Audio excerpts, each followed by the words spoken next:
Good morning. Good morning and welcome to this webinar.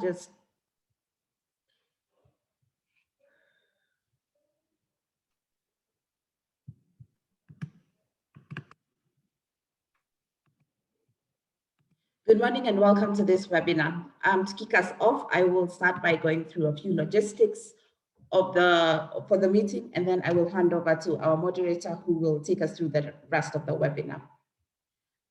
In terms of meeting logistics, first of all, this webinar is being recorded, and please keep your microphone on mute, and please use the chat function to let us know what your name is and the name of your organization, and please use the Q&A function to test your audio. In regards to translation, we have translation in English, French, and in English, French, and Spanish. To be able to access interpretation, please click on the globe and choose the language you need to speak to. And I'll hand it back over to Sandeep Sengupta.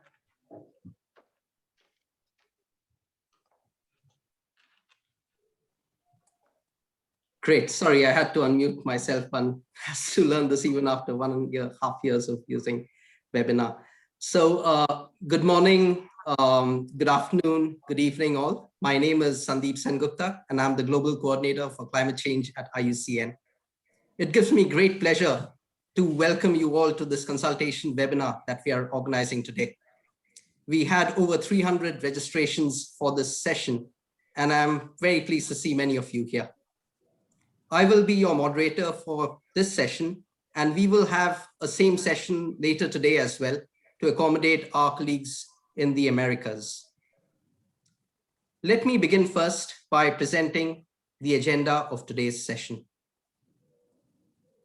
As many of you will know, IUCN conducted an online survey of all its members and commission members last month on the use of nature-based solutions for carbon offsetting purposes, a topic that has become increasingly important today. So we will begin first with my colleague, Stuart McGuinness, who is the Deputy Director General of IUCN, who will provide a brief background of why we are doing this work and also share some of the key initial findings from the survey. This will then be followed by a setting the scene presentation by Frances Seymour, a distinguished senior fellow from the World Resources Institute, which is an IUCN member. As she is based in the US, she has kindly sent us a video recording of her presentation, which we will play this morning. But she will happily join us in person for this afternoon session.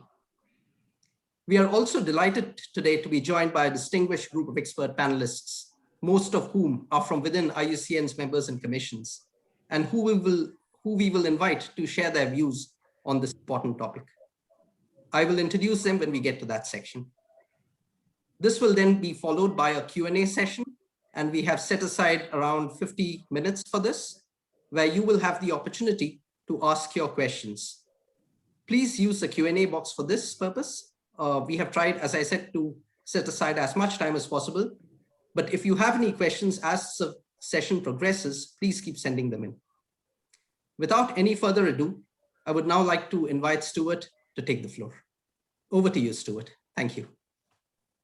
Okay, and thank you very much, Sandeep, and welcome to everyone, and welcome particularly what's nice about this is this really is a webinar for the IUCN family, for the union, and really trying to work with the entirety of the union, with the commissions and members, on really seeing how we can make, as a union, make a contribution to what is becoming an increasingly important issue, and looking for a way forward on that. So could I go to the next slide, please?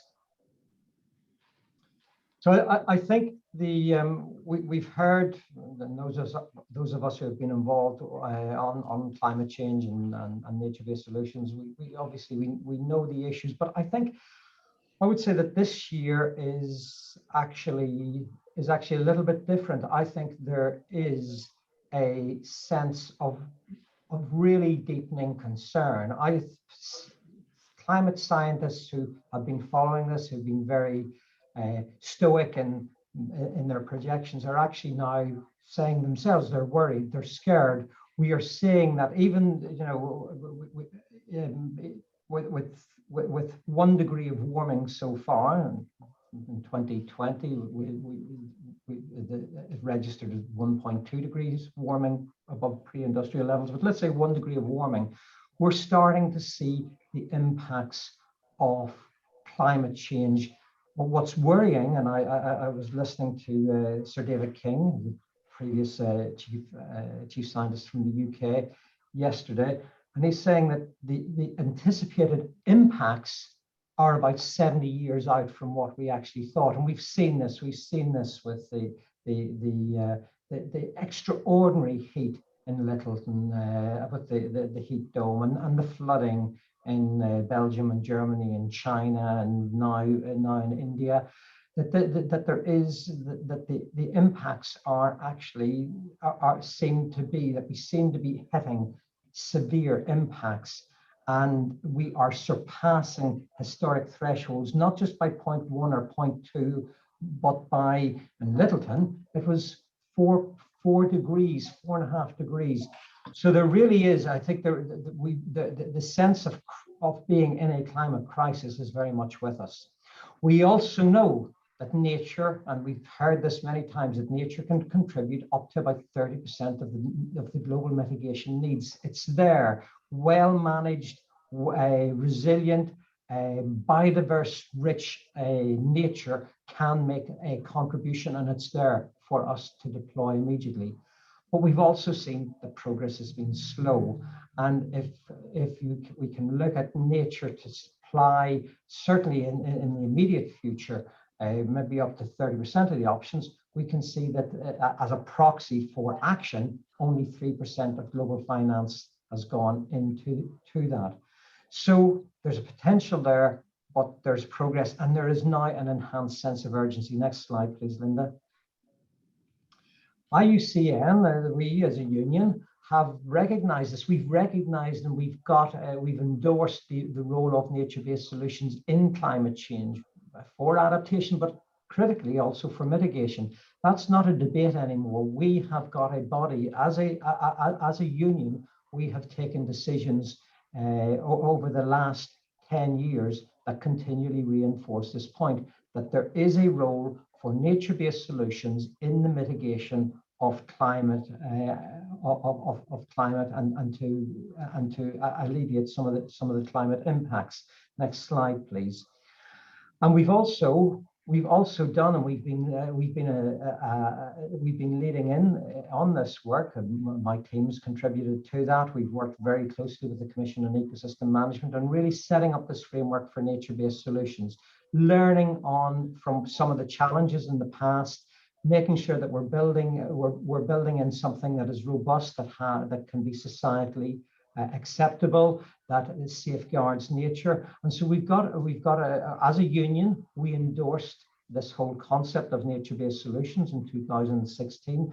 We put out the definition that now is the most widely used definition internationally of what nature-based solutions are. We've recognized the real value is that one of the benefits of nature-based solutions is that it can deal with multiple challenges simultaneously.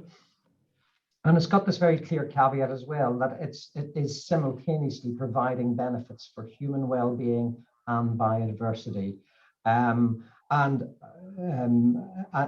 underpinned with a series of safeguards. So really built on the learning, I would say, over the last 2 or 2.5 decades. So we've got a robust framework for that. Next slide, please, Linda. Next slide. And there has been broad recognition of that. We've got in IUCN, we've been fortunate enough, we've seconded a senior staff member to work with the high-level champion for the Marrakesh Partnership, and therefore work with the UK in the lead up to the Glasgow COP. Sorry, could you just go back? Yeah. We've seen nature-based solutions and actually using also the IUCN definition increasingly reflected, not most recently actually in the Biodiversity and Climate Change Joint Report of IPBES and the IPCC. We've seen Chile build in strong nature-based solutions for perspective into its NDC. So we also see nature-based solutions being recognized and adopted, and its potential recognized in addressing the climate crisis. Next slide, please. Finally, in addition to that, we've actually done, as a union, we've done a lot of work. Many of you contributed and inputted into the consultation for the development of a global standard. That standard has got 8 criteria, 28 indicators. They deal with several of the issues that we know have been problematic in the past, such as issues around ensuring that there is biodiversity net gain, that we don't undermine biodiversity by using nature, but we actually enhance that. A very, very strong set of social protections. And indeed, of all the international commitments that are mentioned, there's only one, which is actually the United Nations Declaration on the Rights of Indigenous People. So really highlighting that as central. But as I say, strong elements around how one deals with the issues of not only social protection, but engaging communities and Indigenous peoples as agents of being able to deliver nature-based solutions. Next slide, please. So the reason we've come here today is we've got I've described the situation. I think we've got a good way forward on nature-based solutions. We've got a robust standard that our union has developed and is promoted, and indeed just recently the members overwhelmingly adopted a resolution in support of the nature-based solution standard. We've got that. We know we've got a real sense of crisis. We know that things are increasingly concerning and that the window is closing, and that we have got that the use and the wise use and sustainable use and the equitable use of nature has to play a key role in delivering climate solutions. But we also know that there's a diverse range on how we use nature-based solutions with respect to carbon offsetting. And there's a number of questions of when it should be used, how it should be used, by whom should it be used.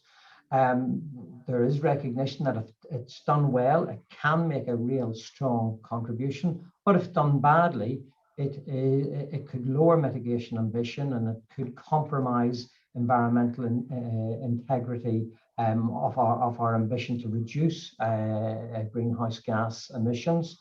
So there is this concern, and that concern, that dichotomy has really left us a little bit paralyzed, which comes back to why I would say why we have seen so little action. Again, only 3% of spending on climate action has been around, and on mitigation has been around the use of nature-based solutions. So the proposition here is, given that this union recognizes the importance of nature-based solutions in mitigation, given this sense of urgency, that we, government agencies, states, NGOs, Indigenous people, we as a union have an opportunity to identify and agree on a feasible and responsible pathway that can really help unlock the potential of nature-based solutions. And that's what we're hoping this webinar will actually start us off on this process. Working together as a union, identifying that, creating the sense of confidence that we can start to address the climate emergency, start to unlock the potential of nature-based solutions, and start to see it really increase in featuring in climate mitigation, including its role in carbon offsetting. So I just want to come back to finally just to the survey, just for the last minute or so of this, and just give you a little bit of a sense of what some of the very preliminary feedback is. I'm not going to go into in-depth analysis at the minute, but I want to, but as a basis for our conversation this morning. So next slide, please. We had, I must say, we're really grateful to many of you. We had a very good response. We had a lot of input from the IUCN commissions. We have had a really nice balance from our state and government agency members and from our non-state members, our NGOs and IPO members. And we've actually had some good input from our regional and national committees as well.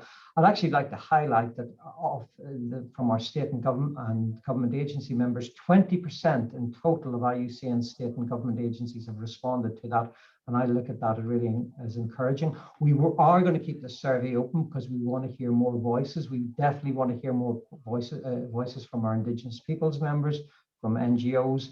But we will keep this open because we want to get this feedback as a basis of how we start to build the consensus and narrow the contested space on how we use and the conditions under which we should be using nature-based solutions for offsetting. Next slide, please, Sandy or Linda. And we've had also, just I want to give you a sense that this has been there's been really good broad spread of responses globally. Is that 30% is unspecified, but if you look at the rest of the slide, you can see actually a very nice breakdown from coming from Africa, Central America, Central and South America, North America, Southeast Asia. So I think we're really actually very pleased with how well this is being engaged with globally. Next slide, please. Interestingly, so there is, I think, what we've seen here, we know already the Union supports the role of nature-based solutions for climate mitigation. When we ask the more specific question about offsetting, we can see that there is actually significant support, both by state and non-state actors for not only for mitigation, but for this to be used in an offsetting role. Next slide, please. Next slide, please. However, while there's a recognition and support for that, sorry, can you go back one slide? While there's recognition and support for that, I think there is real, there also is a recognition that we need to get this right, because if done poorly, carbon offsetting could actually undermine our efforts.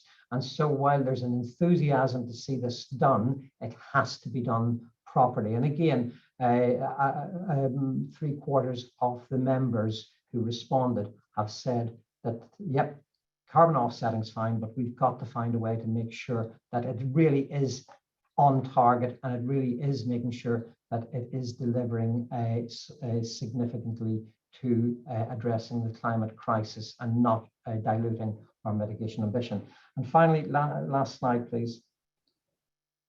And so I think what's very, no, sorry, can you go back one? Yeah. And so I think finally, what we see here is a real strong response from the membership saying yes to carbon offsetting, but we need to make sure the conditions are right, which I think is significant, and that is our starting point. How can we as a union, with our disparate membership from state and government agency members to NGOs and local and international NGOs to Indigenous people, how can we get together with one voice and say, these are the key conditions? This is where we can provide as a union we would hope, some global leadership. So last slide, please, Linda. So the survey also comes to, and I just want to say, as we jump in maybe to this discussion, some pointers of how we might do that. The survey asked 10 specific questions about how this might be done. We've seen 70% of the respondents think that part of these conditions might be to a systematic use of the IUCN global NBS standard to really provide that quality assurance and for implementation on the ground. A strong support, perhaps not surprisingly, that we need to make sure that carbon offsetting is also supporting and enhancing biodiversity. And that makes sense. That's not just because I think we're conservationists but also that if we don't use nature-based carbon offsetting in a way that enhances biodiversity is by extension, it risks undermining biodiversity, which undermines the whole essence of that solution in and of itself. So I think that makes good sense.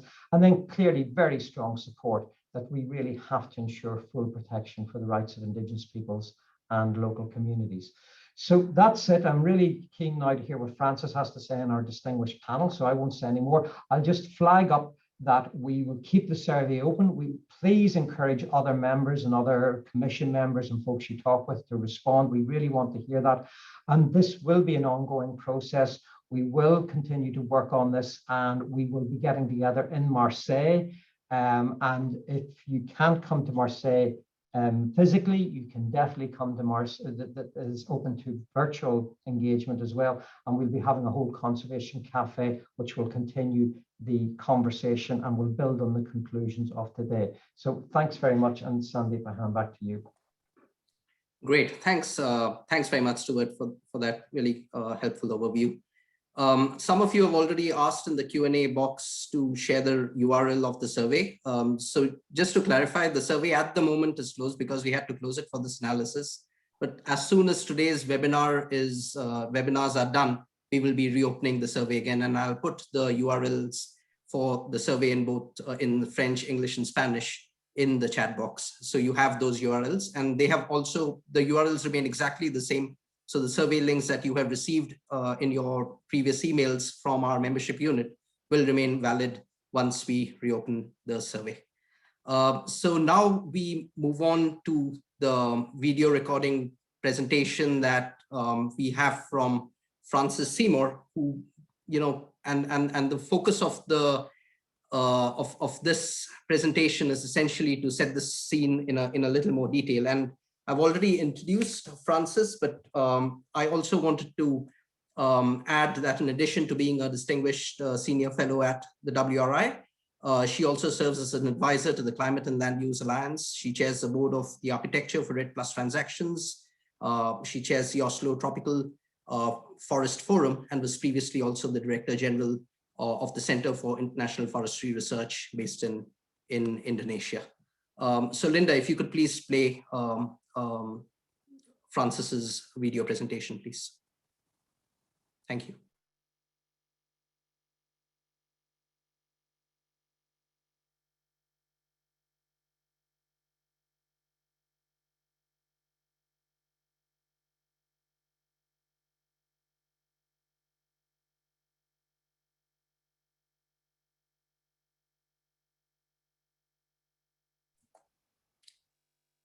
Linda, we can't hear the sound, unfortunately. If you could please rewind, and thank you.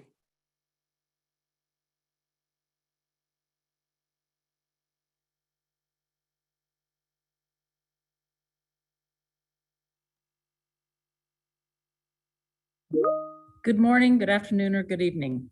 I'm pleased to be with you today by video at this early hour in the United States. I'll give you a brief overview of nature-based solutions for carbon offsetting, principles and trade-offs. A brief word on terminology. In my view, the world of nature-based solutions is a large one and encompasses many other issues beyond climate change. Within nature-based solutions, there are natural climate solutions, which include solutions to adaptation and mitigation challenges. And within natural climate solutions, there's the smaller world of REDD+ for forest-related emissions reductions and removals. And my own work has focused mostly on that part of REDD+ that is market finance, as opposed to supported by non-market finance. So much of what I may talk about will be focused on that smaller yellow circle, recognizing that there's a much larger world of nature-based solutions out there. Let me also say at the beginning that many of the slides I'll be using come from a recent working paper published by World Resources Institute, Consideration of Nature-Based Solutions as Offsets in Corporate Climate Change Mitigation Strategies. So I encourage you to look there for further information. So the structure of my presentation today will be first to start with the context, then move on through principles that apply to the demand side, to the supply side, and some trade-offs among different types of nature-based solutions for climate mitigation, and end with a brief word on ways forward. As many of you know, the voluntary carbon market has seen a big surge in issuances and retirements of credits overall, and including from nature-based solutions. Red Plus is the most popular type of credit in the voluntary carbon market, and also commands the highest average price, even though we should note that that price is still low. Why is this surge of interest in NBS credits controversial? Well, first, there's a concern about greenwash, that nature-based solutions credits will automatically imply a substitution for the buyer's own decarbonization of emissions. Second, there's a concern about hot air. Many feel that NBS credits are inherently of low environmental integrity, and they also face important social integrity risks. And finally, there's a concern about poor targeting of these investments, that market demand may not reflect either the most urgent or the most important priorities for climate mitigation, or the most effective approaches to reduce and remove emissions. Risks to be managed in the use of NBS credits for climate mitigation include really 4 kinds of risks, as illustrated by this table. First are risks on the demand side, having to do with how they will affect the behavior of the buyers in terms of perhaps reducing their ambition to reduce their own emissions, but also concerns on the supply side about the integrity of the emission reductions credits. And within those, we have a division between environmental integrity in terms of what the atmosphere sees, but also social integrity in terms of potential adverse consequences for local communities, either adjacent to polluting factories on the demand side or in areas subject to interventions to conserve nature. So now let's focus on principles that would apply to that demand side. It's clear now that nature-based solutions cannot substitute for or delay the implementation of significant abatement of fossil fuel emissions, but that they do have a key role to play in society's transition to net zero, as illustrated on this slide.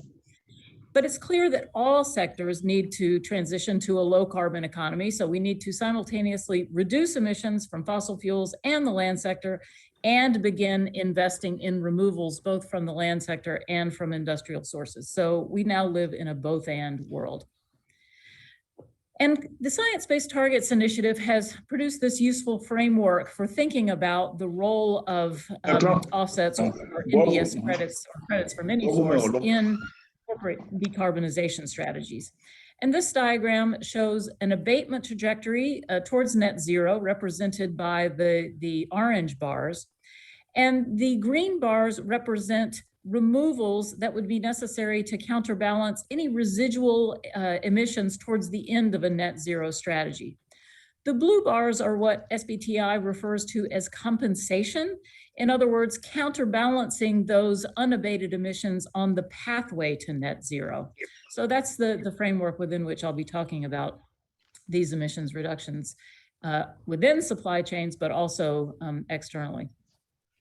It's clear that the appropriate use of nature-based solutions credits will differ by sector and over time. So there are the so-called hard to abate emission sectors, and quintessentially the aviation sector. Right now, we don't yet have the technology at an affordable cost to allow us all to fly around in electrified airplanes. It will be coming, but it will take time. So in the meantime, a focus will probably need to be more on compensating for those emissions rather than having the ability to reduce them rapidly now, which is the case in other sectors that do have such economically favorable, such as light duty surface. Another special case is sectors that face supply chain risks, in other words, land sector emissions from their own operations. So those firms that source agricultural commodities, for example, they need to focus first on getting emissions out of their own supply chain before resorting to purchasing credits, and in fact have self-interest reasons to do so related to management of physical risk and resilience. Thirdly, there are financial sector institutions, which may have a small emissions footprint from their own operations, but the potential to have large influence over the companies that they invest in. And many financial institutions are now paying attention to the forest carbon footprint of their portfolios and helping the companies they invest in both to decarbonize themselves, but also invest wisely in nature-based solutions. Now, companies still need to convince us and build confidence that when they do use NBS credits, that it's not a substitute for reducing their own emissions or otherwise delaying action. And there are many ways to do that, further detailed in the paper I mentioned, which include committing to a science-based target and having that target validated, to disclose information on what they're doing on climate action to enable external parties to review that progress. They can also ensure coherence in their corporate strategy, so they're not investing in NBS on one hand, but lobbying against climate action on the other hand. And importantly, also to be very careful about the claims that they make about the use of NBS credits to be sure that neither customers nor other stakeholders are misled, for example, about what a carbon neutral product means. These issues are very much live right now in many policy arenas. I've mentioned the Science-Based Targets Initiative, which will be developing net zero guidance for companies for release later this year. There's the Task Force on Scaling the Voluntary Carbon Market, or the so-called Carney Task Force, that's released 2 reports and has just released a statement on a high ambition path to net zero that now expects companies to compensate for their unabated emissions. There's the Natural Climate Solutions Alliance that recently released its corporate guidance, and the Voluntary Carbon Markets Integrity Initiative, which is due to release its preliminary guidance on claims later in July. Now let's turn to principles for the supply side. The social and environmental integrity of NBS credits must be certified by programs that adhere to high quality standards as well as robust verification processes. And that is to manage all of the risks that we're quite familiar with from the almost decades worth of negotiations and implementation related to REDD+. And these involve concerns about leakage, about permanence, about additionality, accuracy of measurement, uncertainty, implementing social safeguards, and the risk of double counting. And all these are detailed further in the paper, but are already familiar to most of you.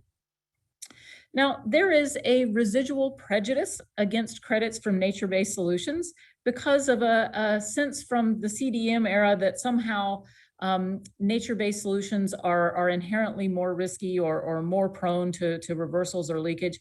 But I would assert that that's not necessarily the case. And this table is from a recent paper that gave examples of how similar risks can apply in, for example, renewable energy credits or commercial carbon storage approaches. And so it's not, I don't think we should think about NBS credits as being inherently inferior.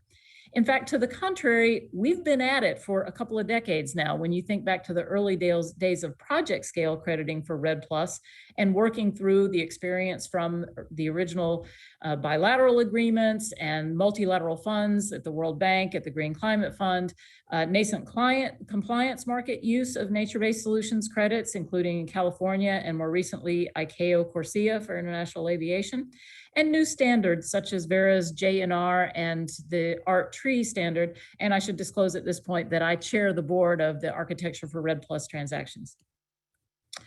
So these issues are also very active now in various policy arenas. You've probably heard of the LEAF Coalition, which was announced at the Biden Climate Leaders Summit back in April, that has committed to purchasing only jurisdictional scale credits that are certified to ART trees. The Carney Task Force is developing core carbon principles and attributes to standardize indicators of quality. ICAO CORSIA continues to approve programs that meet their emissions unit eligibility criteria.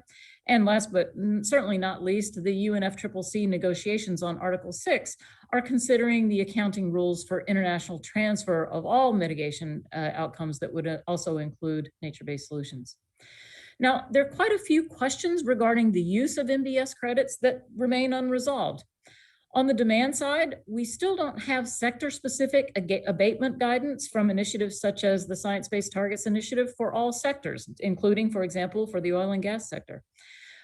We still don't have consensus on the acceptable use of claims, such as, is there such a thing as carbon neutral gasoline? These are things that we're waiting to reach consensus on.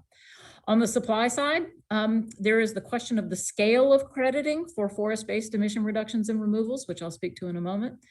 There are important questions related to minimum standards for recognizing carbon rights, especially of indigenous and local communities. And finally, on the question of the need for corresponding adjustments in national accounts in the context of various types of transactions. I should pause to say that different considerations on these issues may apply depending on whether or not the credits are purchased voluntarily or to meet compliance obligations, and whether or not title to the credits is transferred abroad. And these two considerations are represented in this table. And while, for example, I think it's clear that if a credit is purchased for international transfer to meet a compliance obligation, it would be subject to a corresponding adjustment. But for voluntary or domestic use, maybe the jury is still out. Let me now turn to the trade-offs among different types of NBS for climate mitigation. This table is one that shows the different co-benefits and risks that may accompany other objectives other than potential mitigation of various nature-based solutions, which are listed along the left-hand column. And you can see that the darker green areas, which have high benefits and lower risk, up in the upper left-hand corner are those that have to do with, maintaining natural ecosystems and natural ecosystem function for mitigation. Pretty much no regret strategies. Whereas by contrast, down in the lower right-hand corner, we see that there are significant biodiversity and food security risks from, for example, large-scale commercial bioenergy or afforestation activities that may have benefits on the mitigation side, but may have considerable risks to other objectives. So these kinds of considerations need to be taken into account in composing a portfolio of investments, which can legitimately include other objectives, but need to certainly manage risks.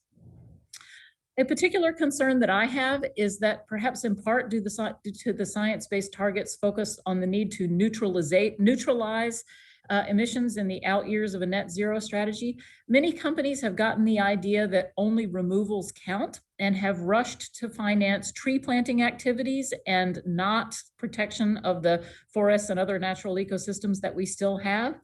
And yet from a climate perspective, that's quite perverse because, of course, keeping carbon dioxide out of the atmosphere now is a high priority.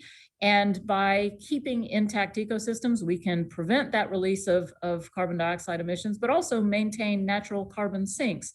Whereas planting trees, takes a very long time to accumulate that carbon. So while we need to be doing both forest conservation and restoration, the near and urgent priority is really in conserving the natural ecosystems that we still have.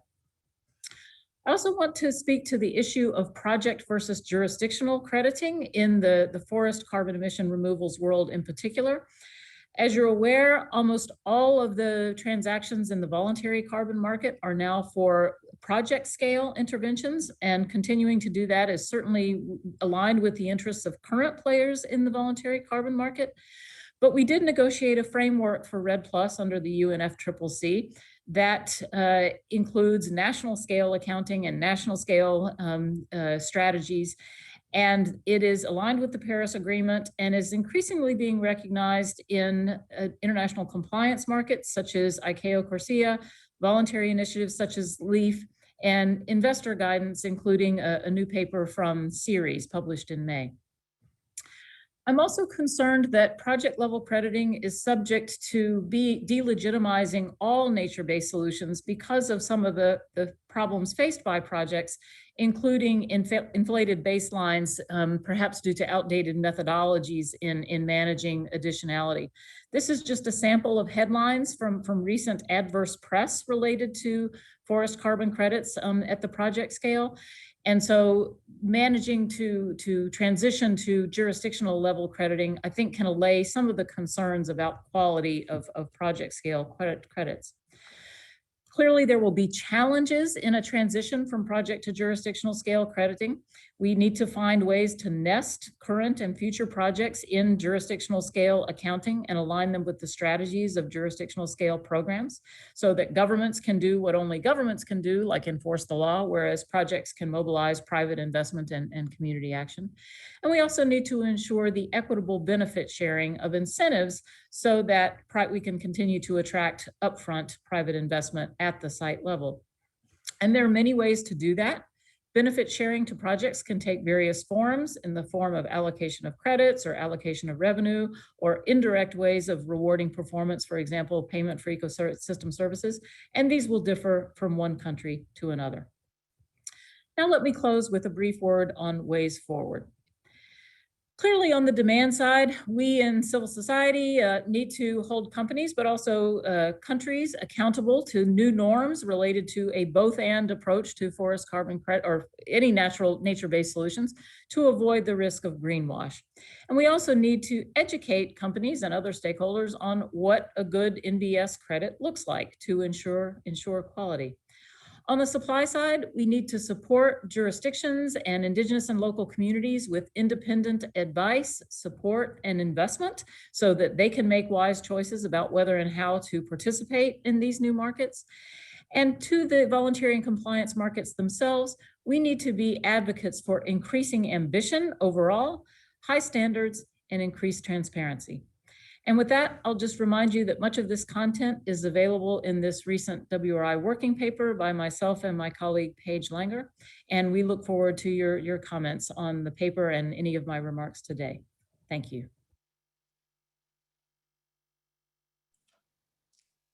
Great. Fantastic. So you heard this presentation from Francis Seymour, which I hope you all found useful. I've been monitoring the chat box. I understand that some of you have been facing some issues in seeing the presentation and hearing it properly. So just to say that we will be sharing a clear recording as well as the presentation slides itself with all the participants after the end of today's sessions. But it now gives me great pleasure to move to the next segment of our webinar today, where we will have our panelists share their views on this issue. So I would like to begin first by welcoming all the panelists. We have a set of extremely distinguished panelists today. And Linda, if you could please bring on screen all our panelists, and I'll just introduce them one by one before inviting them to the floor. So let me begin by introducing our panelists. Our first panelist today is Dr. Christina White, who is the chair of the Climate Change Specialist Group at IUCN's World Commission on Environmental Law and a professor in National Environmental Law at the University of Oslo. Since 2009, Christina has also been working for the Norwegian government, which is a state member of IUCN, as their lead negotiator on REDD+, and their principal legal advisor in the UNFCCC, negotiating, among others, the 2015 Paris Agreement and the 2018 Katowice Rulebook. We also have joining us today, Dr. Paul Kanike-Sena, who is the director of the Indigenous Peoples of Africa Coordinating Committee, IPAC, which is an IUCN IPO member. Paul is also the co-chair of a specialist group within IUCN's Commission on Environmental, Economic, and Social Policy that focuses on Indigenous peoples, customary and environmental law, and human rights. He was also the former chair of the UN Permanent Forum on Indigenous Issues and has previously served on the UN REDD Policy Board and the REDD+ Social and Environmental Standards Committee. We are then joined by Mark Kenber, who is the CEO of Climate Advisors UK and the managing director of Orbitas. Mark has worked on environment, climate, and energy issues for over 2 decades across government, NGOs, and the private sector. He founded the CDM Gold Standard and the Verified Carbon Standard, and was a co-founder of the We Mean Business Coalition. Mark has worked across various areas of environmental and climate policy, with a particular focus on the use of economic instruments to support sustainable development, and is an expert in the working of carbon markets. Our final panelist today is Professor Amugu Joseph Armathe, who is the Director General of the National Observatory on Climate Change at Cameroon, which is again an IUCN state member. Professor Armathe was previously the focal point for the UNFCCC at the Ministry of Environment, Protection of Nature and Sustainable Development in Cameroon for over 10 years. In this capacity, he also served as a member of the Compliance Committee and the Executive Board of the Clean Development Mechanism of the Kyoto Protocol. So that is the set of panelists that we have for our discussion today. And I'd like to begin first by asking them all a question. Now that you've heard Stuart's presentation and you have also heard Francis deliberate on this issue, what are your views on the use of nature-based solutions for carbon offsetting purposes? And what do you think is the best way forward on this issue? Over to you, Christina. Thank you. Thank you. Thank you so much, Sandeep. I hope you can hear me. Thank you for inviting me to this panel, but thank you first and foremost for convening this important discussion. I think it's a crucially important debate to be had, and I commend the IUCN for convening it. And I also commend the IUCN for the nature-based solution global standard. I'll come back to it in a second. Before answering your question, I would just like to take one step back and say a word about what offsetting actually is. And maybe that also already links to my answer, because offsetting per se is a net sum that is zero. Offsetting means that emissions in one place are balanced by emission reductions or removals in another place, so that the net sum is zero. It's a zero-sum game. Now, that balancing is important, as Frances already indicated in her excellent presentation, that balancing is important in general in the context of reaching the goals and targets in the Paris Agreement. We know that the IPCC stated that in order to reach the 1.5 degree target, we need net zero CO2 emissions around 2050. It's 2070 for 2 degrees, but net zero CO2 emissions is where the world has to be headed. And this in turn requires rapid and significant emission reductions. That is the starting point from energy sectors, transport, and so forth. But at the same time, it also requires the increase in removal so that the overall greenhouse gas neutrality is achieved. And that is written into Article 2 and Article 4.1 of the Paris Agreement. And it is partly the reason why we see so many actors currently adopting carbon neutrality or climate neutrality targets, both on the state level. We have the European Union in 2050, Germany in 2045, China in 2060, but also at subnational levels. We have cities or states or companies or even universities that adopt net zero or carbon neutrality targets.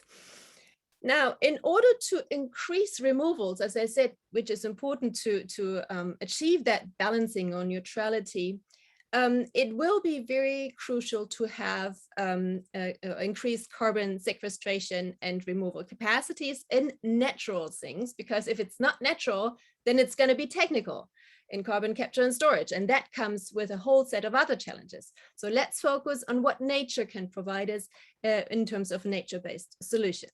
So this is going to be crucially, absolutely crucially important, as Stuart said, to contribute to that overall balancing target as included in the Paris Agreement, but it cannot substitute the necessary greenhouse gas emission reductions from the energy and other sectors. It has to be supplementary and additional, or even only applying to residual emissions that not otherwise can be removed. I already mentioned that offsetting, as we see it right now, and Frances also alluded to it, in many different places. It's in all sorts of projects and scales and levels and jurisdictions. And that might be a good thing if you think about let 100 flowers bloom, but there's also a real danger to it, because offsetting requires accuracy. Offsetting requires standards, robust standards to relate to ensure environmental integrity, but also to avoid environmental and social harm. Accuracy in terms of calculating, of monitoring, reporting, verification in terms of setting credible baselines for different projects in terms of additionality and so forth. And the danger is that if accuracy is not guaranteed, then emission reduction units or credits or nature-based credits can be counted double or triple or multiple times, and thereby actually increasing overall emissions rather than reducing it. So the accuracy and safeguarding accuracy is really important, in addition to ensuring that they're not leading to environmental or social harm. And for that reason, and not just because I'm a lawyer, but for that reason, it is absolutely crucially important that there are strong, robust legal safeguards or normative safeguards around offsetting. The starting point maybe is on the international level, Article 6, as Francis mentioned, but it also has to be included on national level legal regulation. And then also when it comes to companies and projects, it is very important to assure that they are nested within national jurisdictional regulation. Now, your second part of the question, what can we do to ensure that nature-based solutions actually contribute as a solution to the climate crisis? Well, nature-based solution, especially as identified in the global standard by the IUCN, come with many, many benefits and promises. But if not done rightly, as Stuart said, they also come with a lot of challenges. One of the challenge, of course, applies to competing objectives to the land sectors in terms of food, feed, energy production, and then emission reductions and removals, but they come also with integrity challenges. And here, I think I really like the distinction that Francis set out in terms of supply side integrity and demand side integrity. Just a brief word on supply side integrity. One issue would be to avoid carbon leakage. As Francis had already mentioned, carbon leakage is something that is inherently dangerous when we look at projects, because if you reduce emissions or increase removals in one place, in one project, you don't have any certainty or assurance that it does not increase emissions somewhere else. And that is a lesson learned by the CDM, and it was tried to be addressed in the design of RED+, which is jurisdictional or on a national level. But right now we see that there is no safeguard yet for avoiding a carbon leakage when it comes to nature-based solution offsetting, and that would be one very important point to address. Another one is permanence. The land can be a source or a sink for greenhouse gas emissions. The CDM was dealing with temporary credits that was partly successful. RED tried to address this with a safeguard against reversals, but it's going to be very important to think about how to ensure permanence of nature-based solutions for offsetting. We already talked about social and environmental integrity. RED+ was dealing with safeguards. These safeguards have been adopted into other contexts, but it's going to be very important to look at how they can be strengthened and widened. And I think here in particular, the IUCN nature-based solution standard is really an important input into the global discourse on how to ensure that nature-based solution offsetting initiatives do not lead to social or environmental harm and actually do increase social and environmental benefits in terms of rights, for example, for all stakeholders, including indigenous peoples and local communities. Finally, the demand side integrity. I think the most important thing here is that nature-based solutions for offsetting are not a low-cost substitute for important, very much needed emission reductions from other sectors, but they are supplemental to additional to the emission reductions that have to happen. And second, also on supplies, demand side integrity, it's incredibly important to have a robust accounting system so that we actually know what is being counted toward that net zero sum, as I started with. And here it's going to be important to look at voluntary and compliance markets, how they relate to each other, horizontal accounting companies, how companies offsets relate to the state accounting system, and also vertical relations between biodiversity projects and climate change projects, which can in some cases claim the same results, but are from different sectors. And there are co-benefits that should be enhanced and could be enhanced. So this was in brief my take, and I hope we can discuss this further in the Q&As. Great, thank you so much, Christina, for those incredible insights. It's now my great pleasure to invite Kanyeke, who's the director of IPAC in Africa, to share his views. And Kanyeke, as you know, as we all know, indigenous peoples and local communities are at the front line of safeguarding the world's ecosystems. I mean, they are the real stewards of, what we would call nature-based solutions. And it is estimated, for example, that, currently 1/4 of the world's tropical forest carbon is being managed by indigenous peoples and local communities. So it is incredibly important to have, the perspective of indigenous peoples and local communities in this discussion. So what are your views on the use of NBS for carbon offsetting, and what do you think is the best way forward on this issue? Over to you. Thank you. Thank you so much, Sandeep, and IUCN generally for organizing such a very, very important discussion. I think this is a very healthy discussion, and it's time to actually look at the role of nature-based solutions in carbon offsetting. So just to start, just a brief understanding. From what I understand, nature-based solutions are those actions to protect and sustainably manage and restore natural or modified ecosystems. They are based on the notion that when ecosystems are healthy and when managed, they provide those essential services and benefits to people. And some of these benefits includes actually reducing greenhouse gas emissions. So through nature-based solutions, nature can and is critical part of the solution in the fight against climate change. And this has been recognized actually by many experts, including by many of the first two presentations by Stewart and Seymour that we have had here. For indigenous people specifically, nature-based solutions are seen as living with nature, not above or below it, nature being an integral part of a territory.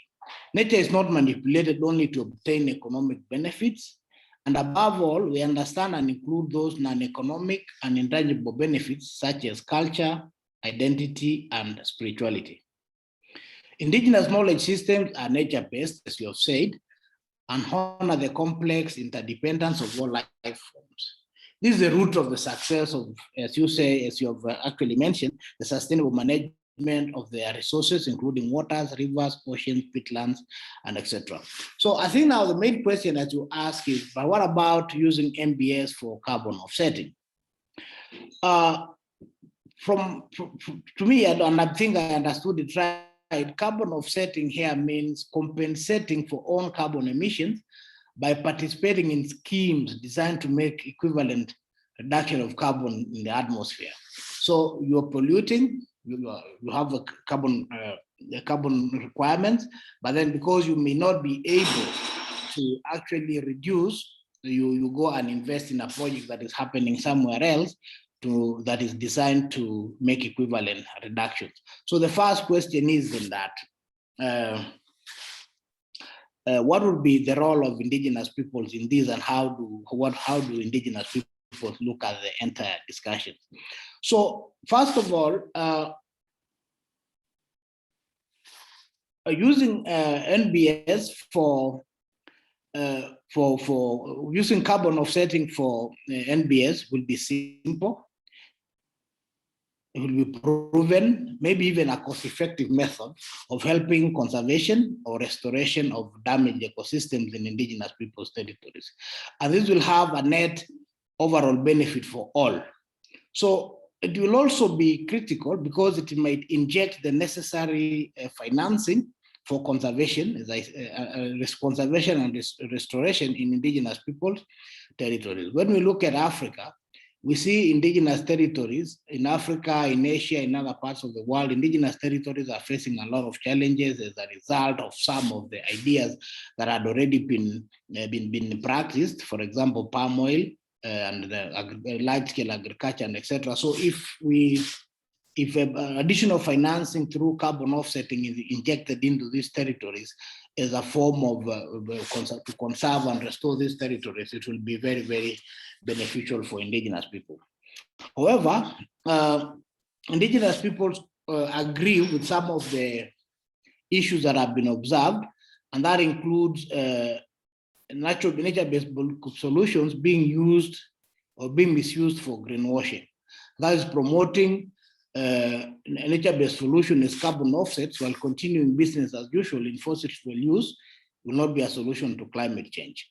So in fact, it can encourage continued or even increased fossil fuel consumption, leading to more emissions overall, and can distract from the need for systematic change and transition to a nature-positive economy. And secondly, nature-based solutions can make an important contribution to reaching net zero emissions, but only if combined with dramatic cuts in greenhouse gas emissions, okay? And thirdly, poor quality nature-based offsets may have limited or negative effects on climate change mitigation, as well as adverse impacts on biodiversity. This is because poorly planned carbon offset schemes, such as inappropriate tree planting on natural grasslands and peatlands, can add more carbon to the atmosphere that they can take up. And further, for indigenous people, poor quality nature-based offsets can lead to various human rights abuses.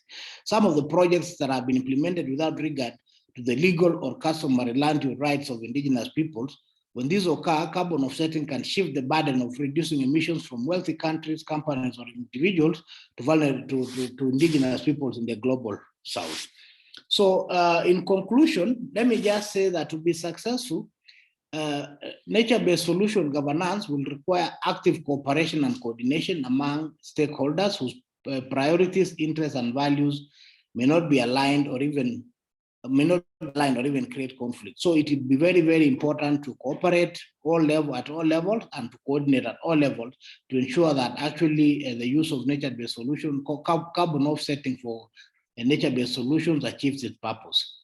Secondly, for indigenous peoples, a whole aspect of land tenure, securing land tenure, indigenous peoples rights in their territories, where the forest areas, the grasslands where they stay, this will be very, very critical. And obviously, the third and last point that I want to speak about is putting indigenous people's leadership as a way of securing their land, so that indigenous people themselves should be the people who are leading in that discussion of using carbon offsets through nature-based solutions.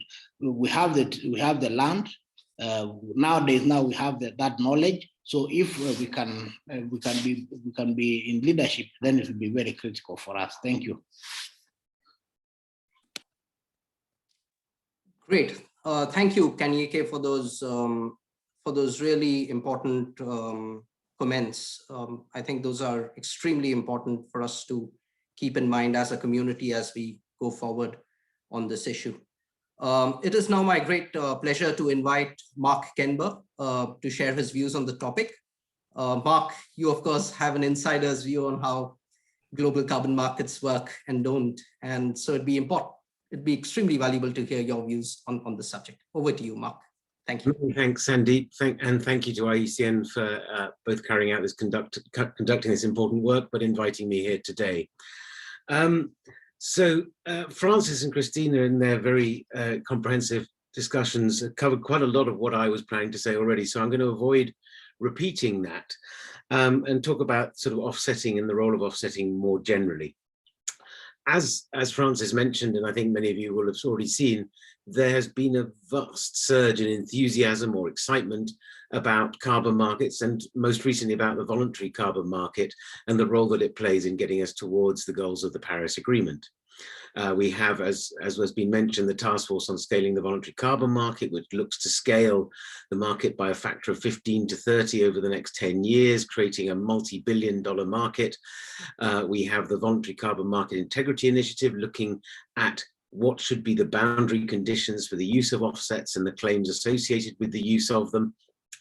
And we, of course, have the ongoing Article 6 negotiations, generating almost sort of hyperbolic level of enthusiasm about this. And it takes me back to when the clean development mechanism was first invented, should we say, in the Kyoto Protocol in 1997. For a couple of years afterwards, we saw a series of reports and pronouncements that said that the clean development mechanism was not only going to drastically reduce greenhouse gas emissions, it was going to solve our sustainable development problems, it was going to perhaps resolve world poverty, deal with inequality, etc., etc. And I think the evidence afterwards showed that, yes, okay, it was good to be excited, but it was never going to achieve all those things. And I mention that because let's not get carried away by what offsetting can do within the broader framework of both protecting our climate and protecting our natural habitat, protecting and restoring our natural environments. And that sort of takes me to one starting point, is that we should just not forget that we are here because we have collectively failed. We have collectively failed to meet the targets set out in the UN Framework Convention on Climate Change, the Kyoto Protocol, and as we all know, we're not on track to meet the goals of the Paris Agreement. We've also failed to protect our rich natural heritage over not only the last 20 years, but for much longer. We have not stopped the destruction of tropical forests. We have not stopped the destruction of mangroves and important marine environments, etc., etc. So we need to, I think it's important to make that context, because if we're not starting from, shall we say, ground zero, where everything is fine and we want to make it better, we are trying to redress some of the mistakes of our past. And I don't say that to cast doom and gloom over the whole of this meeting, but to remind ourselves that not to fall into hubris about the role of the carbon market and offsetting in particular, and think of that in the bigger picture of a whole range of things we need to be doing to get back on track in protecting the climate and in protecting nature more generally. So I'm going to skip quite briefly over the supply and demand side conditions, and I should sort of take as a starting point that despite the caveats and perhaps some of the reservations I may talk about offsetting, I am a strong advocate of offsets. I was one of the co-founders of the Gold Standard. I was a co-founder of the Verified Carbon Standard. I still sit on the board of Vera, which is the organization that manages the Verified Carbon Standard, and I've been closely involved in the task force for scaling the voluntary carbon market. So you may call me naive, but I still, after 20 years, believe that there is a hugely important role that carbon markets, and the voluntary carbon market in particular, can play. Now, as others have mentioned, its ability to play that role of mobilizing finance, of accelerating climate change mitigation, depends on it operating within some fairly clearly defined boundary conditions, both on the demand side and the supply side. On the demand side, as others have said already, offsetting the carbon market needs to be seen to be in addition to, not instead of, action to reduce emissions. And this concept, which we may generally call additionality, applies not only to the project level as generally understood. If the project would have happened anyway, no one should be receiving credits from the emissions that are reduced or removed.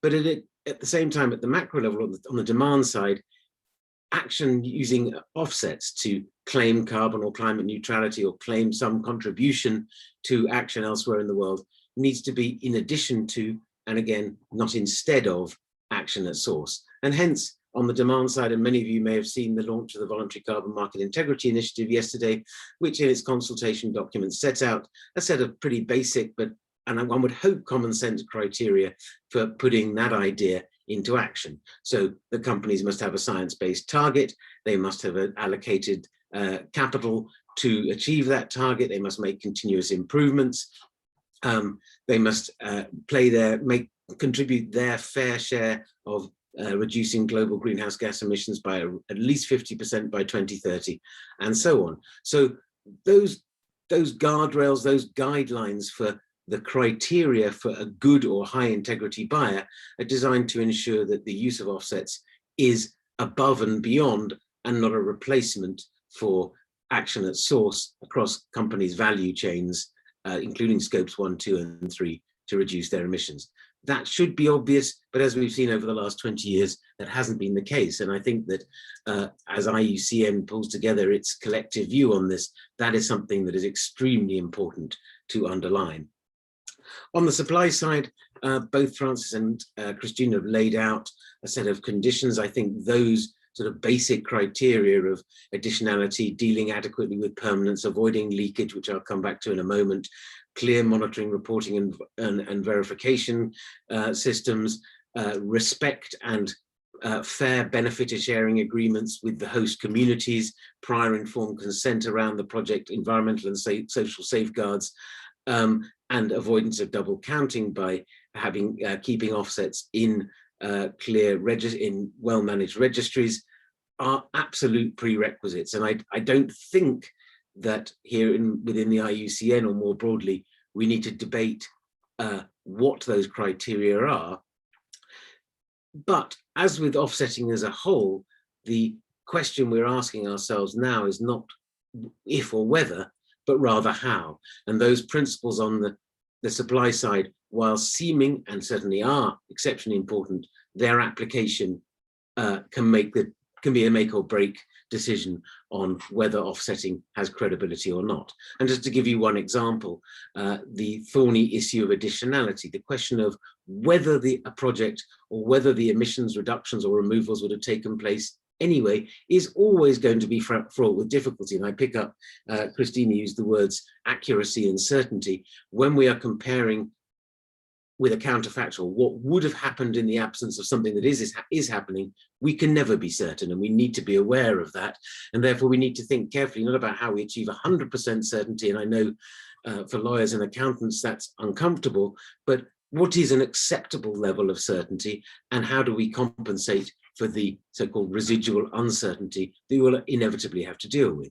And when testing additionality, the most common approach is to use some sort of financial or investment metric and say that the project, if it doesn't meet the hurdle rate of the investor, so if the investor expects to get or needs to get 5 or 6% return on the project to be able to repay his loans, if the project is produces a return that's lower than that, then we would say it's additional because it wouldn't have happened otherwise without the carbon finance. And if its return is greater than that, then it's not additional. Well, a representative of a large oil and gas coal company told me 15 years ago, we love financial additionality because in our company we have around 37 different investment hurdle rates that we use for different kinds of projects. And not saying that we want to cheat the system, but we obviously will choose the hurdle rate that makes the largest number of projects that we're involved with appear additional. And so a metric that on the surface seems absolutely sensible is open to manipulation, whether it is criminal manipulation or just because people will obviously choose the metrics and the criteria that are most useful for themselves. So we have a set of very important criteria on the demand side, but perhaps most importantly, we need to think about what are the safeguards we need to make sure that those are not intentionally or unintentionally abused. And one answer to the question of how to deal with additionality, maybe to do away with that kind of testing altogether and say, here are a list of activities, maybe broken down by country or region, that for a fixed period of time, we will consider to be additional. We accept that there will be risks associated with that, but it's a less risky and more transparent approach than trying to create some investment or financial framework. And I suspect that that is even more likely to be the case for NBS, where unlike industrial or renewable energy projects, there will be multiple elements that generate the revenue stream, including carbon, but also biodiversity, increased productivity, and so on and so forth. So we may want to think of different ways that we deal with questions like additionality. And that, I think, takes us to a broader issue that we need to consider. And a lot of the discussions that I've been involved in recently, and I see going on around us, take as a starting point for offsetting what has happened over the last 20 years and how do we improve on that. And I think it may be time for us to think, actually, is there a whole new approach that we look at for dealing with some of either the market as a whole or for some of those tricky questions like permanence, like additionality, like baseline setting, and so on and so forth. So let's come back to just to finalize two or three issues that have come up in the conversation so far, and then a sort of final question I think I'll leave for us to discuss. So when we look at the market as a whole, we first need to think, what is the role of offsetting or carbon credits as part of the broader package of financing and other support that is needed to provide that to generate that 30% of the climate solution that can be provided by MBS, but at the same time, support the other obvious reasons that we would want to conserve nature.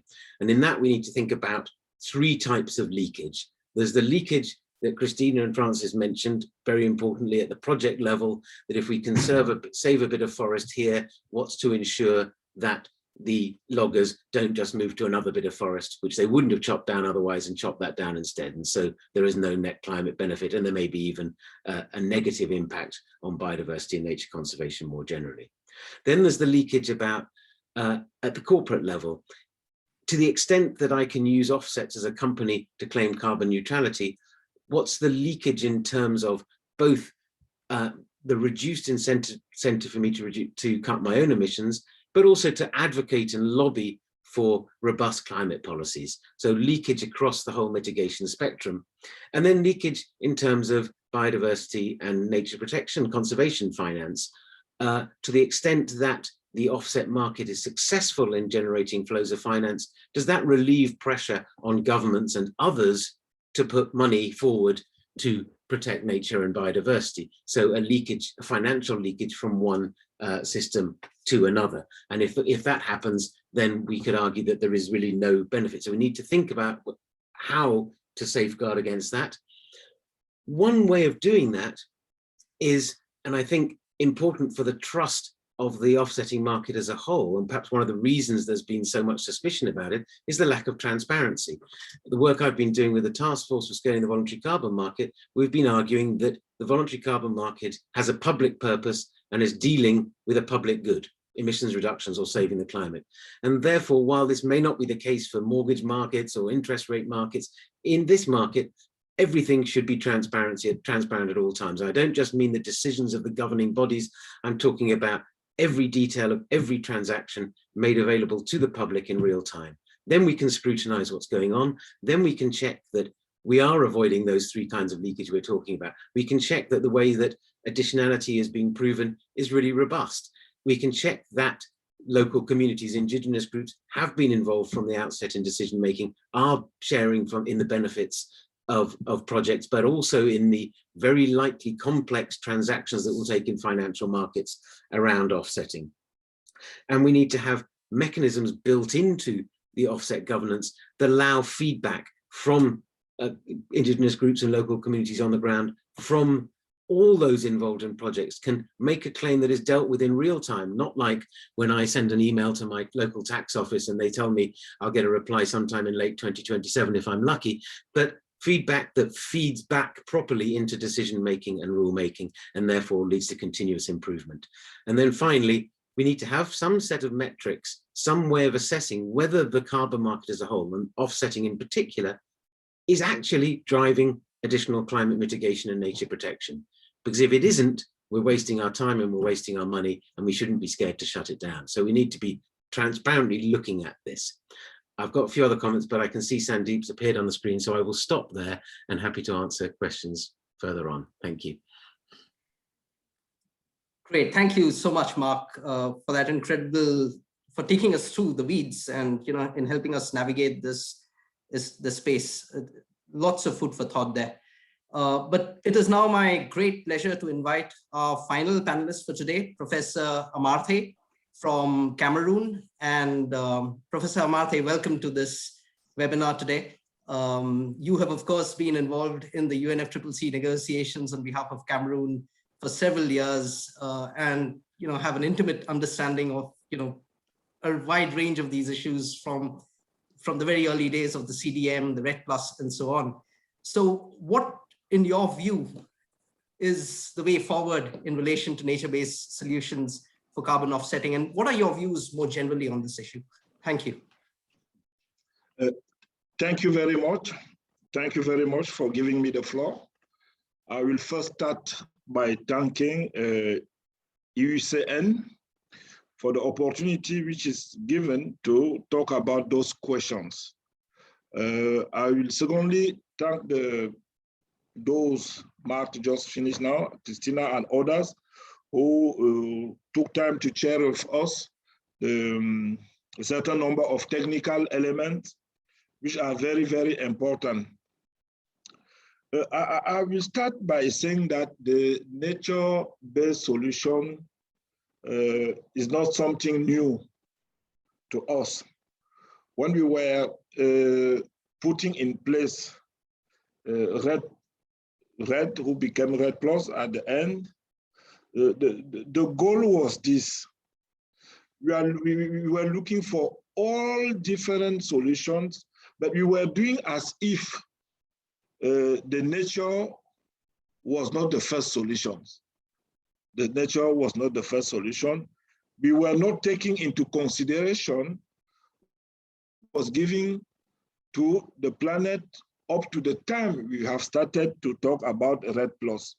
So I'm very happy to see that you are coming back to the solution which are, first of all, sustainable, easier. It is the result of years and years. So we are not doing something new, but we must take into consideration all what the nature can offer to the human to stabilize this climate that we have succeeded to destroy. Let us say it like that. But I will attack the question from another angle.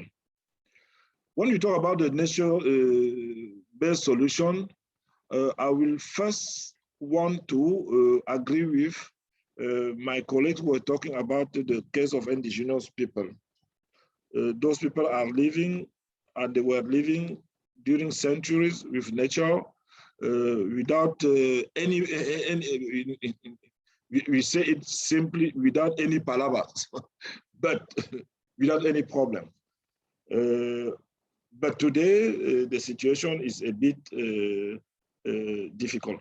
I think that the integration of nature-based solution to in our in underdeveloped countries where we have a big potential like tropical forests in Amazonia and in Congo Basin region is how do we put together the ambition of those countries, their needs for development and the sustainable management of the nature for the purpose of the stabilization of the climate. This is the big challenge. This is the big challenge, and let me say it carefully. It is. Je suis en réunion, je te rappelle. And let me say it carefully. It's really a big challenge. It's really a big challenge. You take a country like Cameroon. The ambition of Cameroon is to have emergency in 2035. But the base of this development of Cameroon is the nature. It is agriculture. Cameroon will have to have food security. Cameroon will have to have enough food to develop agro-industry. Cameroon will have to produce enough food to take care of Central African country for food security. So all this will be done with a lot of pressure on the forest, a lot of pressure on the nature. But at the same time, Cameroon signed the Paris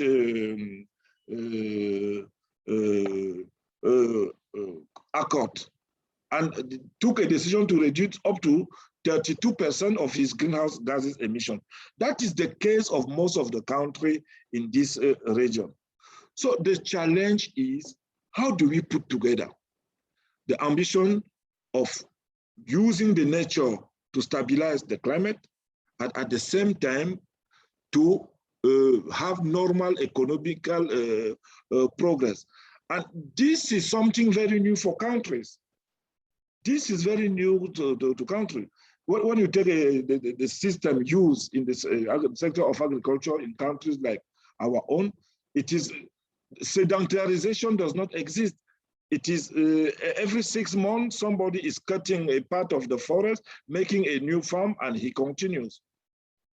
And this brings more problem to the nature than bringing a solution. And the system cannot be sustainable.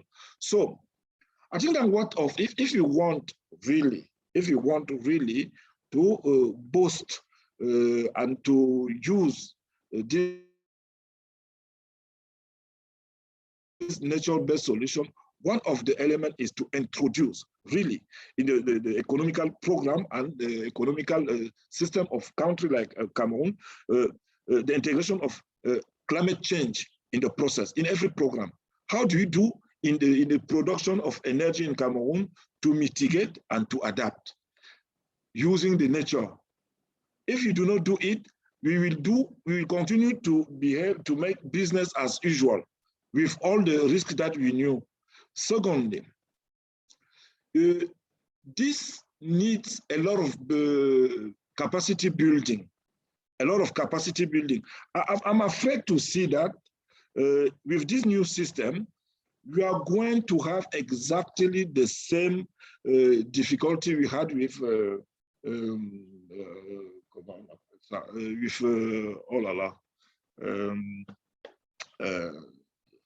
development. Okay, with what we did in the past, well, at the end of the day, all the money of the finance of climate went to a certain number of countries, forgetting those who are already doing all their best to stabilize, to keep their nature for the stabilization of the climate. So there is first a big need to integrate the problem of climate change in the process of the development so that the nature could be better managed, so that at the end, the nature could continue to play its role of the stabilization of the climate. Second thing, there is a big risk that the way we are seeing it, a big risk that at the end, like it was clean development mechanism, we will have exactly the same who had benefit from this, receiving the same finance. You talk about additionality, you talk about transparency, you talk about all safeguard and so on. Those are new elements which are not easy for a certain number of underdeveloped countries. So there is a big need, and I think that IUCN should play here a very important role to help countries to introduce those elements in the development process, in the sector of agriculture, in the sector of livestock, and other sector who has a lot of who put a lot of pressure, on the nature that we like to use to contribute to the stabilization of the climate. You cannot. We were talking about leakage. Yes, leakage can be at the level of the country, from a region to a region, but it can be from different countries. So if in Cameroon, I'll take a small example that we had in the north, and Dr. Kenneth will confirm it. In Chad, there was a law saying that if you cut a tree to make firewood, you go to the seal. In the north of Cameroon, that law does not exist. In Nigeria, the law exists. So at the end of the day, from Chad and from Nigeria, they were coming to Cameroon to cut wood and to go back to their country. The leakage was direct. So there is a big need to help countries to integrate first the problem of climate change in their development process. That is something which today is for mitigation, for adaptation, for all the sector, agriculture, livestock, energy, and so on. Second things, there is a need for country to build their capacity in all the process, monitoring, accounting, transparency, safeguard.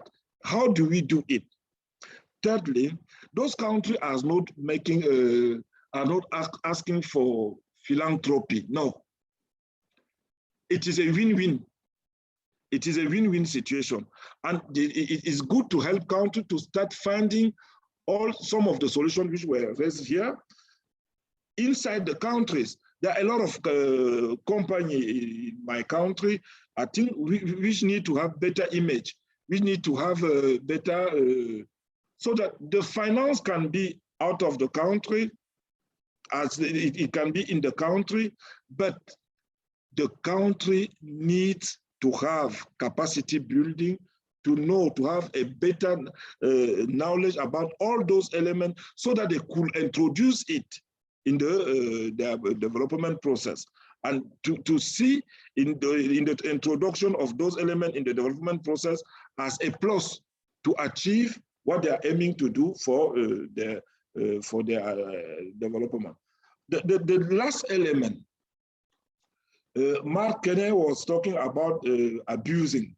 Yes, double counting and so on is possible. But let me tell you, you are seeing in the developed country and in Cameroon today, a lot of, I'm talking because Mark is coming from the sector of business, a lot of people passing here promising, I don't know, all things to government, but with one goal, to have contact with the ministers and others for areas, for the nature, not explaining even what this will be for the country. And they are making all those proposals without taking into consideration that there is a need of ameliorating the knowledge, the know-how for those countries so that this could be done in good condition. This is what I want to share with you.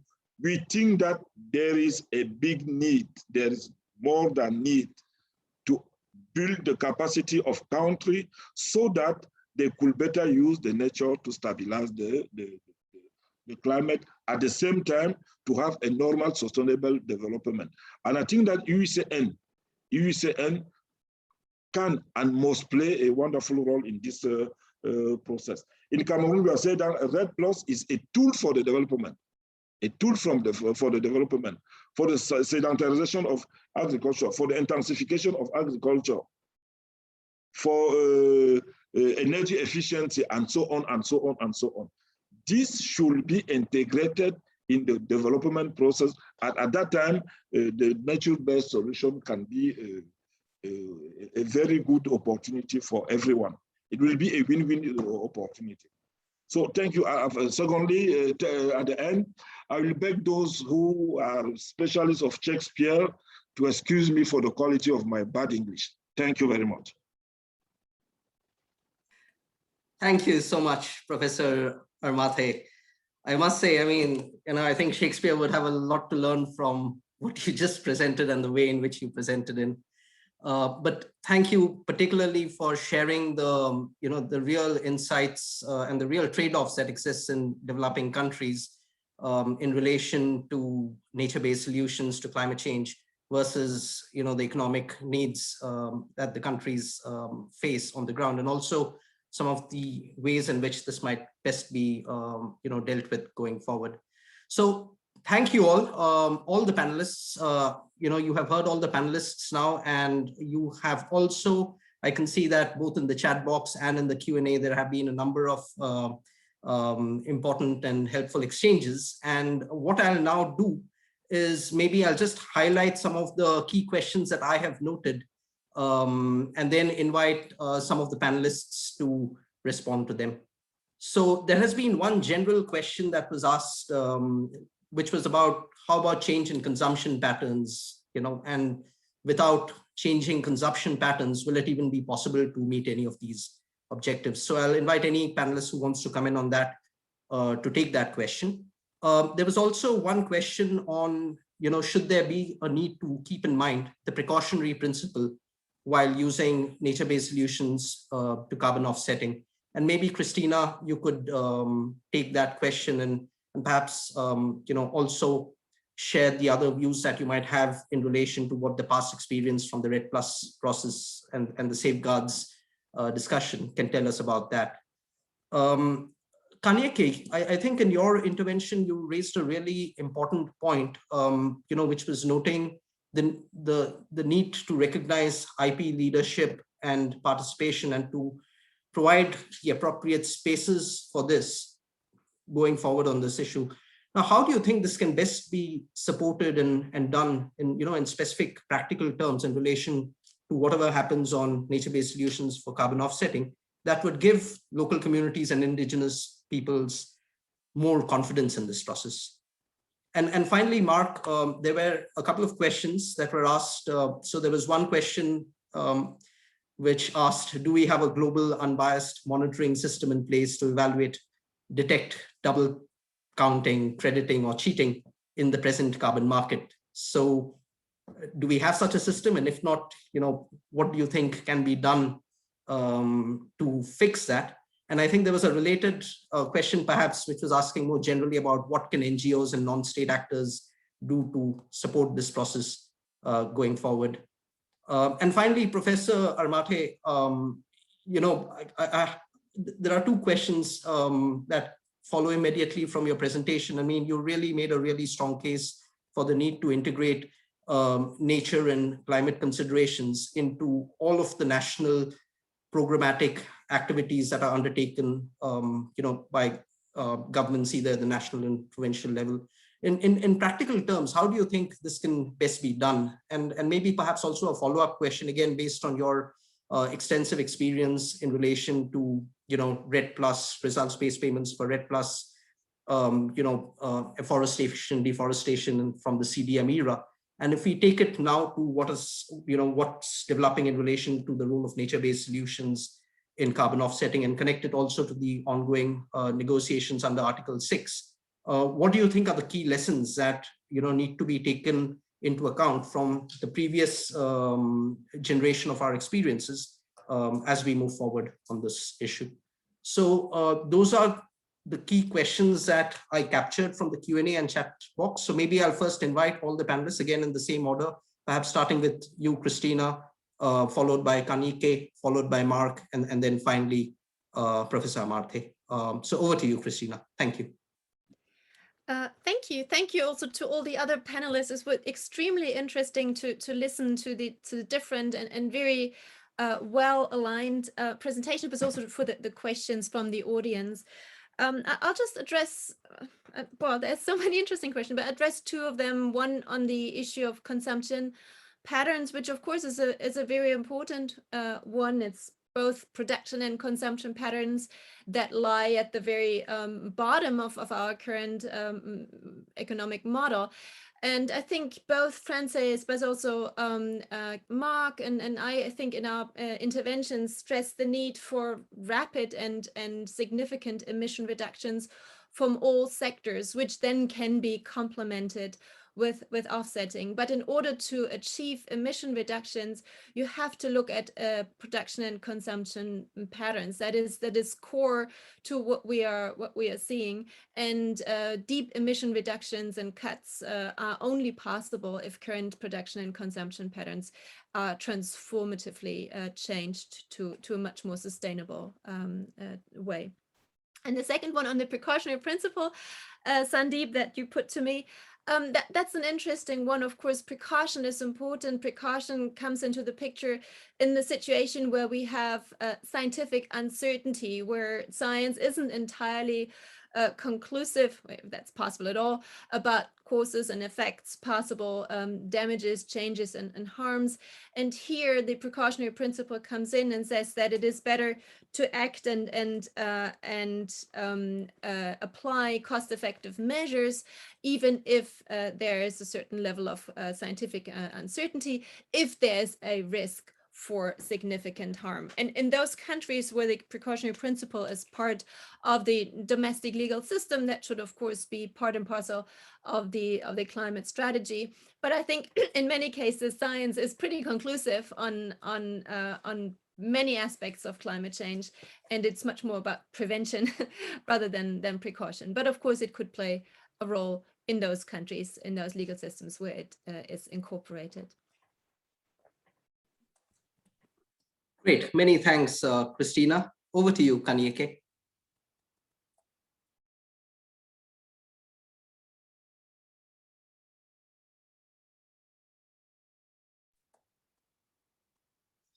Kanyeke, you might need to unmute yourself if you're there. Yes. Yeah, sorry, and thank you so much for this opportunity. The presentations were really, really great. And just to answer briefly to what you've said, how do we put indigenous leadership in the whole of this discussion? First of all, as I already started saying, indigenous leadership actually starts with secure rights. So this is upon now that our state parties, governments, investors, and conservation NGOs to start strengthening the rights of indigenous peoples, the rights to their lands and territories, the rights to their decision-making processes. All these kinds of rights will be very important as a basis for putting indigenous leadership forward.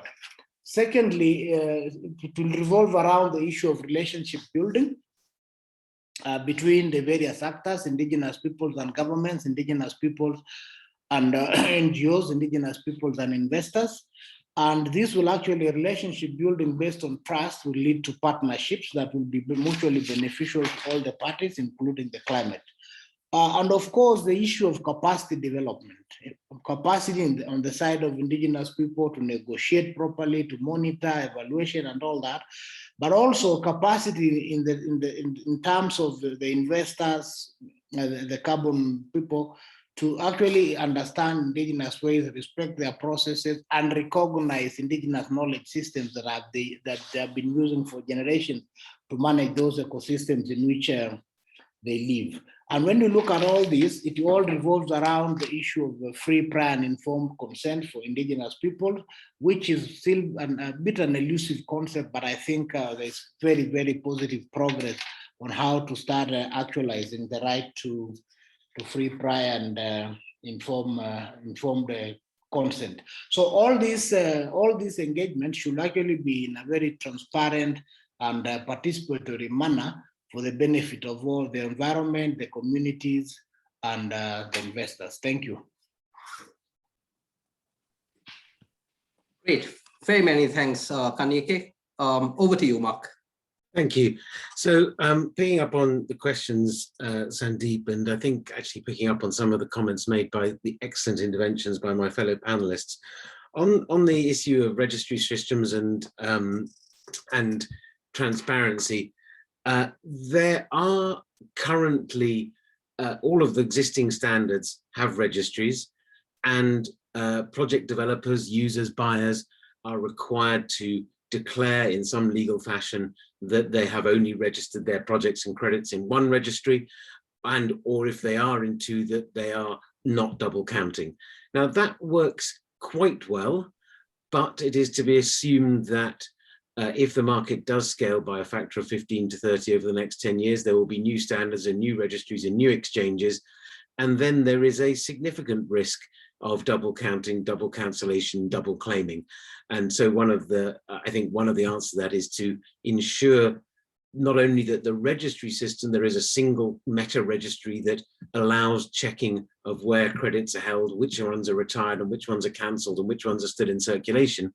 But also, as I mentioned in my previous intervention, that we should be arguing for a level of transparency, a radical transparency, the like of which we've never seen before. And I think while 15, 20 years ago, there might have been a lot of pushback about that, since the financial crisis of 2008, a lot of people, a lot of institutions, even those who might have previously been against it, are recognizing that transparency is the fundamental underpinning of trust. It's the fundamental underpinning of any way to check that offsetting in this specific case, but action on climate change really is driving mitigation and the transition to a net zero economy. So I think demanding transparency, and I would argue that this is something the IUCN collectively should be pushing for, is both part of that registry system, but more broadly, an ability helps our ability to check both at the project level, but at the macro level as well, whether the offsetting market or offsetting in general is doing what it's supposed to do. And that feeds into the role of NGOs and non-state actors. There's one obvious role is the traditional one of advocacy for the highest quality standards, rules, guidelines, everything, all the things that have been talked about in the presentations and by the panelists today, to ensure those guardrails, safeguards are in place. And I think the position I would advocate is to say, well, we believe that offsetting can play a hugely important role in national development, in climate mitigation, biodiversity and nature conservation, if and only if, and if these conditions aren't met, then we are unable to support them.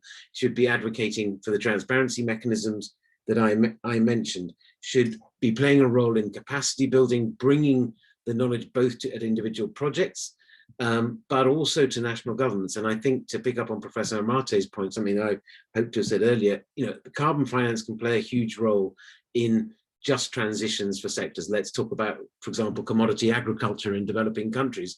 In the palm oil sector or the cattle sector, there needs to be a just transition from a deforestation intensive, carbon intensive production methods to ones that are much more regenerative, much more sustainable and value carbon.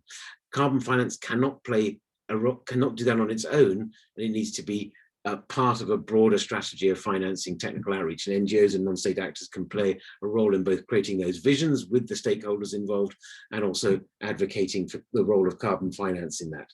It's important also that NGOs and non-state actors don't get trapped into conflicts of interest where they are both the public guardians of the greater good, but also involved in projects that they depend on for generating their finances. And I think that's caused some of the distrust, some of the suspicion about the market to date. And I'm not suggesting that any of the non-government organizations involved have behaved illegally, corruptly, or have had conflicts of interest, but that perception is all in this market.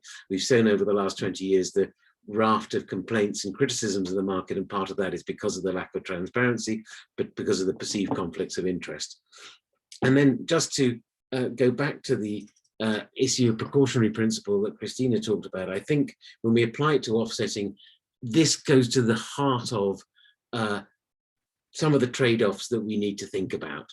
If we want absolute certainty on offsets, and we only allow offsetting or projects that are 100% certain in their measurement of carbon emissions, then we will need to discard projects that have lesser certainty. There will be a balance between projects that fulfill all the requirements that we would like them to, significant social and environmental benefits, significant share for communities, and so on and so forth, and the volume of carbon in the market. And then the volume of carbon may determine the amount of money that finances to NBS.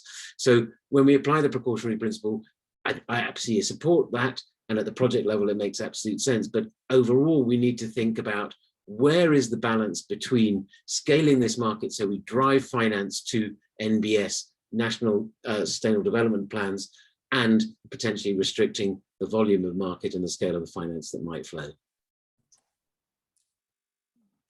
Great. Many thanks for that, Mark. Over to you, Professor Amate.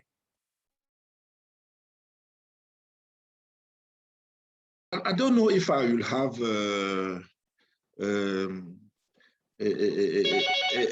good answer to the question you raised, but what I would like to say is this: those questions are new for underdeveloped countries. Those questions are new for underdeveloped countries. The priorities of those countries are their development. So there is a need of putting bridges between their ambition of development and their ambition of participating by using their nature, to contribute to the stabilization of the climate. But for that, they need to be accompanied. They need to be accompanied by a development of building capacity at all the level of the process. This is very important. There's no one country will talk about nature based solution when there is a risk of food securities. So this is the challenge for those countries. This is the challenge for those countries. And I will precise again, IUCN can help where they are working, can help those countries to build those capacity. So so that they could put in place capacity of transparencies, capacities of monitoring, and so on, so that they could integrate those questions in the program, in the economic and program and the development programs. There should be permanently a synergy between the ambition of the stabilization of the climate by using the nature, but at the same time putting in this process the parameter of the development and the good being of the population. This is something which is very, very important. And people were making their business, were making the development in a certain way. It needs a really change of how to do the business today. How the nature which contribute to the stabilization of the climate can contribute in the fight against food insecurity. How this can contribute to the stability, to the production of, to the energy sector, and so on and so on. How this can be done how can we have a normal system of accounting? How can we have a normal system of transparency? So all this needs a big building capacity movement on those in those countries. This is the element that I suggest, and I repeat again, IUCN can be very, very, very useful in this. Thank you very much. Thank you so much, Professor Mathe. We from our side will, of course, do whatever we can to support our members in this process. We have 10 minutes left for this session. So we want to keep aside 5 minutes right at the end for Stuart to share his concluding remarks. And we also want to provide a contact email if anyone wants to contact us after the event. But in the remaining 5 minutes that we have before that, I've seen in the Q&A box that there are 3 questions which I just want to read out and acknowledge. So one is, how can you promote nature-based solutions at the grassroots? Would you favor mandatory disclosure requirements for companies using NBS offsets at a jurisdictional level? And thirdly, carbon offsetting, nature-based or otherwise, is fraught with problems. Is there a report that we can see which assesses the achievement of all previous REDD+ and similar programs over the last 20 or more years in relation to emission reductions and nature protection? So maybe, I'll leave this question to any of the panelists to answer. Maybe if I could request each of the panelists, starting with Christina, to maybe in 1 minute, just either answer any of these questions or share your concluding takeaway remarks. That would be great. And then we'll just go to the other speakers. Over to you, Christina. Thank you. Absolutely. Thank you, Sandeep. Well, I think as a takeaway, I go for the takeaway remarks because there's so many technicalities now in these questions that we probably won't have the time. But for takeaway remarks, I would say that, well, nature-based solutions are crucially important, as initially highlighted by Stuart, and the IUCN global standard for how nature-based solutions can be carried out is a global standard, maybe a gold standard for nature-based solutions. But nature-based solutions do not have to be only offsets, of course. That was very nicely highlighted by Frances with her concentric circles. Nature-based solutions are much more than offsets. Offsets might be a tiny little part of nature-based solutions. And they should be only a tiny little part because offsetting should enhance ambition, should come in addition, should be supplementary to emission reductions that are urgently needed. But nature-based solutions as offsetting, as we heard from Professor Amante and also Paul Kenyaka, is that they are important to channel finance to those areas and to those countries that need it. But it's going to be very important to be very clear about what is being paid for. And here, reference levels, baselines will be important, which are not very easy for many of these nature-based solutions. It will also, second, be very important to ensure that these offset credits are real, that they're permanent, that they're additional. It can never be absolutely certain. I'm very clear of that, but there should be high transparency and striving for high accuracy on these terms. And third, it needs to be avoided that these activities and actions lead to negative environmental or social effects, and on the other side, actually do enhance environmental and social benefits. Great, many thanks, Christina. Over to you, Kanike, for a 1-minute takeaway comment from your side. Thank you.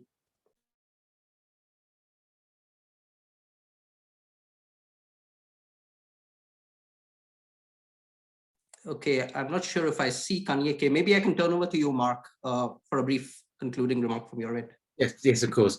First and foremost, I agree with what Christina has just said, so I won't repeat that. On the question of mandatory disclosure, I think it's obvious from my previous comments that I would say absolutely yes. I think there should be full disclosure and full transparency on the whole of the offset value chain, from the initial conception, which needs to involve the prior informed consent of local stakeholders and a guarantee that they are sharing in the benefits of the project, right through to how offsets are used, cancelled, retire, and the claims that are made. And I think there needs to be 100% full transparency and as real time as possible across the whole of that value chain. That's the only way we can build trust, maintain scrutiny, and ensure that many of the conditions that Christina and others have mentioned around social and environmental good and so on and so forth are genuinely being put into practice. I think the point that Kanike, but also Professor Amate particularly talked about capacity building so that the funds flow to where they're most needed is an absolutely crucial one. And I think there's in a way, a false dichotomy between the sort of what may emerge out of Article 6 in the Paris Agreement is a regulated market, which people feel will be very bureaucratic, and this voluntary market, which people think is as the Wild West and no rules at all. And actually those two need to come together. They need to have shared guidance and shared rules, even if they're not operating in exactly the same way. And my hope would be that over time they merge into the same thing. And that, I think one of the implications of that is that national governments or regional governments in very large countries should be establishing what their priorities are for NBS, their priorities for offsetting finance to support those NBS, and how those NBS support national sustainable development priorities, which may include sustainable intensification of agriculture, better management of forests for both biodiversity, but also for use by local communities. And the voluntary part of the market shouldn't just be a free-for-all, whoever brings the money gets to do what they like, but rather if governments set a framework, and it doesn't have to be a heavy bureaucratic approval system, but you can only do this project in this country or in this region if it meets these criteria that we as a nation or a region have set up. And that's the way of ensuring you get some of those synergies. So I would leave it there. Thanks. Great, many thanks, Mark. Over to you, Professor Amate, for a 1-minute concluding remark. Thank you. You need to unmute yourself, Professor Amate. I'll open the mic. Thank you very much for the opportunity you gave us to share with you our vision, our view. We think that what we have started today should be regular. It gives opportunity. From my discussion, I just received, for example, a message coming from colleagues from Nigeria. This is important.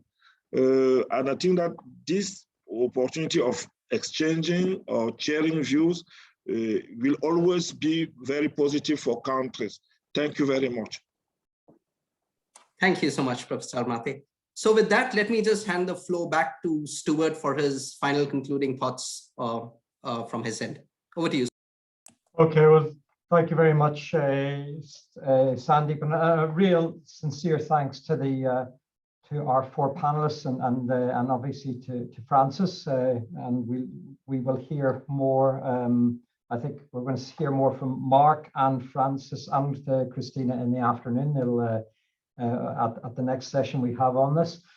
I must say I thought these 2 hours have been extremely well spent, and I think one of the tests I always have for these webinars is, do I come away having learned something?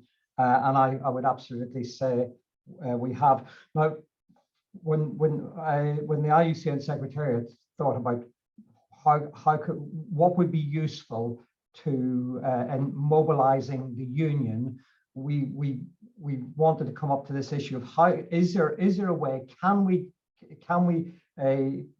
get the 1,400 members, the 200 state members and the 1,200 non-state members plus our commissions, can we start to think about creating some sort of framework that we can make a useful contribution to this debate? Because obviously, and you've heard, there is a lot going on. I think what I've heard today, I think there's two areas that I would like us to consider and maybe come back to. One is a lot about risk management, and we've heard that, and we've heard that there's actually seems to be quite a lot of agreement on how that risk management should be framed. But the other area that I really do think coming up is around trust building. And this is where I do think the union can be actually particularly powerful. Part of the reason is why we don't see, why 30% of the potential solution, 3% of the effort so far, so to speak, is it's not just about the questions on risk. And we've heard the knowledge is there, the knowledge does exist. It's also actually trust as well. And I think this is actually, if we can start to get the union, and we've heard Mark and then Professor and Kenyinke and Christina talk about what we as a union can do. I think it actually is really starting to try and say, here is a framework by which this broad range of members believe we can move forward. First of all, we do know, I think what's really interesting now is we didn't really hear anybody saying, no, forget about offsetting. We know there are challenges, but we've also heard that in the right place and in the right way, offsetting is a critical part to deal with this climate emergency. I also heard actually that we also shouldn't be held back by the old legacies. Some of the issues that emerged in the past, and two jumped out in particular. One was Mark talked about the hyperbole that came from the CDM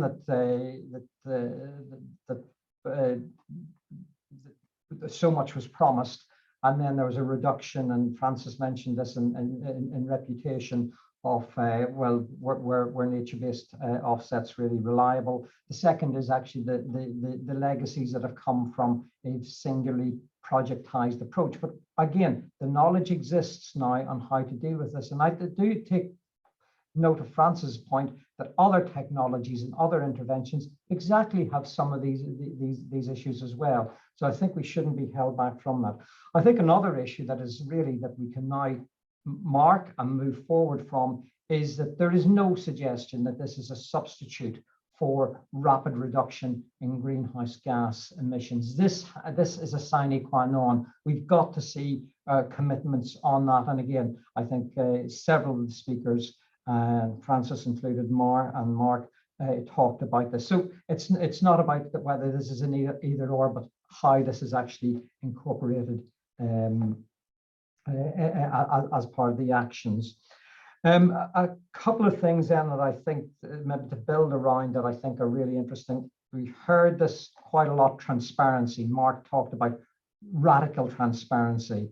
Kenyinke talked about about really making sure that the rules were in place, and I think that is important. And I think really thinking through now what would be to make this work, to make offsets work. What are those key parameters to enhance the transparency and give and help build trust in this option is critical.